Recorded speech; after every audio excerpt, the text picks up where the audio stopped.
राम राम दोस्तों। चंद्रयान की सफलता के ठीक बाद अब भारत सूर्ययान यानी आदित्य L1 जिसका नाम है वो सूर्य में भेजने वाला है। सुनकर आपको बहुत ही ज्यादा लगा होगा, शौक लगा होगा, झटका लगा होगा कि जिसे कहते हैं, क्योंकि हमने भी सोचा कि भैया सूर्य की सतह में कैसे आखिर उतर सकता है। भाई सूर्य की अगर आप थोड़े से भी दूर जाओ, यहीं गर्मियों के मौसम में ऐसी स्थिति हो जाती है, यहाँ के रेगिस्तानों में इंसान जलने लग जाता है, तो वहां पर कैसे यान जाने वाला है। ये वास्तविक तौर पर कुछ हमारे इसरो के साइंटिस्ट ने ऐसा डेवलप किया है आदित्य L1 को, जो उसका नाम है सूर्ययान का। वो वहां पर जाके कल यानी 2 सितंबर को उसकी जो लॉन्चिंग होने वाली है श्रीहरिकोटा से, अगर मैं सही हूं तो वहां पर वो जाएगा और वहां पर वो सूर्य को स्टडी करेगा। चलो ये सब तो याली बातें हो गई। मेरा जो सवाल है बड़ा स्पष्ट है भैया। चंद्रयान में चंद्रमा के पहुंचने से पहले या जब भी ये मॉडर्न साइंस ने जो जो प्रगति करी, इन सब से बहुत पहले हजारों हजारों 15,000 साल पहले हमारे हिंदू पंचांग में कृष्ण पक्ष और जो जो भी हमारा जो लूनर लूनर कैलेंडर है और जो भी हमारी जो पंचांग की तिथियां हैं, उन सब ने चंद्रमा में कितने दिन कितने ये सब होते हैं, कितनी रात होती है, वो सब कुछ वहां पर बता रखा है। मतलब कहने का मतलब बड़ा स्पष्ट है कि जो हमारे पुराने हिंदू ग्रंथ साहित्य हैं उसमें वो सब पहले से मेंशन किया हुआ है कि कहाँ पे क्या स्थिति है, सूर्य की क्या दूरी, ये दूरी वो दूरी, और ऊपर से कहते हैं बैठे बैठे लोगों ने यहाँ से लेकर पृथ्वी से लेकर चंद्रमा की दूरी से लेकर कब लाइट आती है से लेकर जीरो का आविष्कार से लेकर सब यहीं बैठे बैठे कैसे कर दिया। अगर इसके ऊपर ज्यादा रिसर्च होती तो हमारे हृदय को प्रसन्नता होती, प्लस दुनिया को कुछ नया जानने को मिलता। ये कुछ नया जानने के लिए नहीं है। स्पष्ट सी बात बता दूं, आज लोग पता नहीं क्या क्या कहते हैं कि भैया इस सूर्य से भी बड़ा एक कोई तारा है, उससे भी बड़ा कोई एक तारा है। ऐसे चार चार बड़े तारों के नाम घुमा फिरा के वो रख देते हैं, लेकिन कहने की बात यह है उनका कोई औचित्य अभी तक नहीं है, उनका कोई प्रमाण अभी तक नहीं है। लेकिन यहां जो हमने जो बात स्पष्ट जो बहुत पहले से बता दी थी, उसको आप धीरे धीरे ये जो जिसको हम मॉडर्न टेक्नोलॉजी कहते हैं, ये आज के समय पर ये अपने कहते हैं कारनामों से उसी को प्रूफ कर रहा है। मेरा सवाल यहाँ पे बड़ा स्पष्ट है, जितना हम लोग खर्च कर रहे हैं सूर्ययान, चंद्रयान, सैटर्न में अगर तुम जाओ उसका यान, कहीं जाओ तुम कहीं का यान, मून में जाओ, मंगल में जाओ कहीं का, लेकिन वो सब तो पहले से ही हमारे जो पुराने ग्रंथ हैं उन सब में वो सब रहस्य पहले से ही उजागर है। क्यों ना आप उसको ही ओपनली बिल्कुल डंका बजाकर बिना किसी वामपंथी यों से डरे या बिना किसी दुनिया की बातों से डरे कि भैया दुनिया के लोग क्या कहेंगे, ये तो पुरानी समय की तरफ जा रहे हैं, बिना किसी की बात की चिंता करे।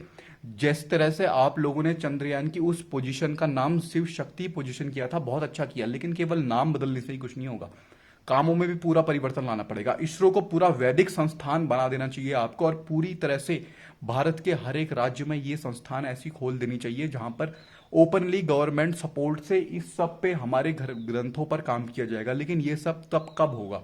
ये सब तब होगा जब भारत पूरी तरह से जिसे कहते हैं एक हिंदू सनातन जिसे कहते हैं पूरी शक्ति के साथ और लोगों में उसके विश्वास के साथ आगे बढ़ेगा, ताकि लोगों के अंदर झिझक ना हो। जो आजकल जवान युवा हैं जिनको लगता है कि वो इंस्टाग्राम में डांस की रील डाल देंगे या कहीं पर कुछ वो अपलोड कर देंगे तो उनसे वो मॉडर्न हो जाएंगे और पुरानी चीजों को बुरी बात बोलेंगे, गाली करेंगे, तो उससे वो मॉडर्न हो जाएंगे और उससे वो अमीर दिखेंगे, उससे उनको लगता है कि वो स्टाइलिश दिखेंगे। वास्तविक तौर पर उससे आप मूर्ख दिखते हो। आपको अभी साइंस की समझ ही नहीं है। आपको लगता है कि आप किसी बड़ी विदेशी यूनिवर्सिटी में जाकर आप साइंस की डिग्री ले लोगे, बड़े बड़े कहते हैं वहां पर लोग जो पोशाक पहन के उनके साथ आप फोटो खिंचवा लोगे, आपको लगेगा कि भैया बस अब हमने तीर मान लिया। फिर आप किसी नासा वाले के साथ बिक जाओगे कल के दिन।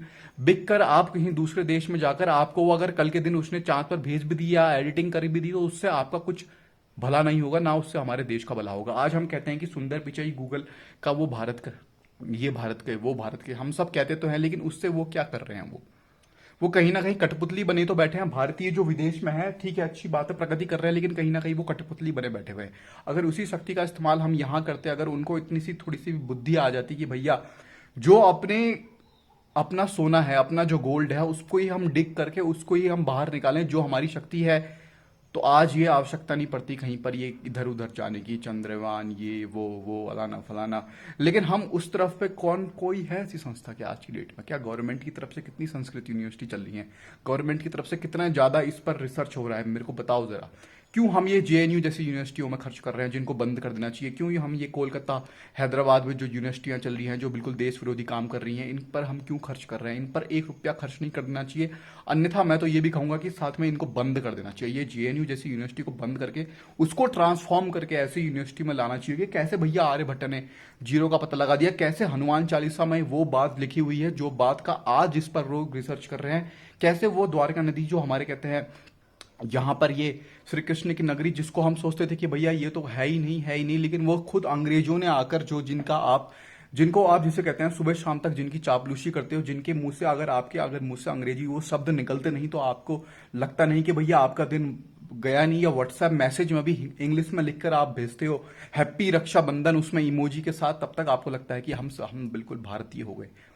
आप लोग पूरी तरह से जिस रास्ते की तरफ हो वो खाई की तरफ जा रहा है। इस रास्ते की तरफ अगर आप बढ़ोगे तो दुनिया को भी आप लाइट जो कहते हो ना, आजकल जो शब्द चल रहा है ब्रह्मास्त्र मूवी में, लाइट लाइट लाइट, वो रोशनी जिसको आप कुछ लोग कहते हैं हवाई घोड़े वाले, भारत भास्कर से बना है। उस वो मतलब जिसे कहते हैं वो ऐसा गुरु जो पूरी दुनिया को राह दिखाएगा, लेकिन तब ऐसे नहीं। ठीक है, ये अच्छी बात है, अच्छी बात तो नहीं कहूंगा मैं, है मतलब ये जो चल रहा है ये सूर्ययान चंद्रयान वाला कर रहे हैं लोग, क्योंकि दुनिया में लोग कर रहे हैं। वास्तविक तौर पर बताइए ये क्यों कर रहे हैं? क्योंकि अमेरिका कर रहा है, वो कर रहा है, रशिया कर रहा है, चाइना कर रहा है। चाइना तो भैया कह रहा है कि हम बादल की वर्षा करा देंगे, चाइना कह रहा है कि हम अपना नकली सूरज बना देंगे। हमको वो करने की आवश्यकता नहीं है, हमको दूसरे को फॉलो करने की बिल्कुल भी आवश्यकता नहीं है।